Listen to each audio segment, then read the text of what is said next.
आम्ही थेट दृश्य पाहतोय आणि एक मोठी अपडेट समोर आलेली आहे। सगळ्या 20 मुलांची आता सुटका करण्यात आलेली आहे। तसंच रोहित आर्य ही जी व्यक्ती आहे, ही मानसिक व्यक्ती रुग्ण असलेली व्यक्ती, त्याला देखील पोलिसांनी ताब्यात घेतलेले आहे। तर संपूर्ण घटनास्थळ आपण पाहतोय कसं हे प्रकरण घडलंय। जवळपास 15 वर्षाखालील 20 ते 22 मुला-मुलींना त्यांनी ओलीस ठेवलेलं होतं। गेल्या 5 दिवसांपासून ही मुलं ऑडिशनसाठी त्या ठिकाणी जात होती आणि आत्महत्या करण्याऐवजी मी मुलांना बंधक बनवलं असं या व्यक्तीने आपल्या व्हिडिओत म्हटलंय। आरोपी रोहित आर्य माझ्या काही मागण्या असल्याचं देखील त्यांनी म्हटलेलं आहे।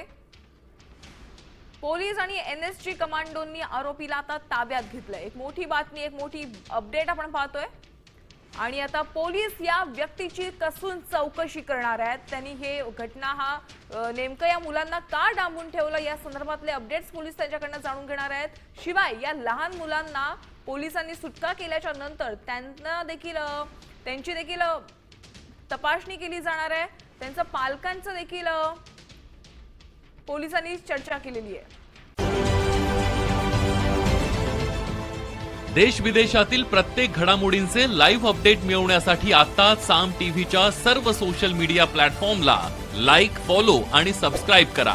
तसंच सर्व नोटिफिकेशनसाठी बेल आयकॉन प्रेस करायला विसरू नका।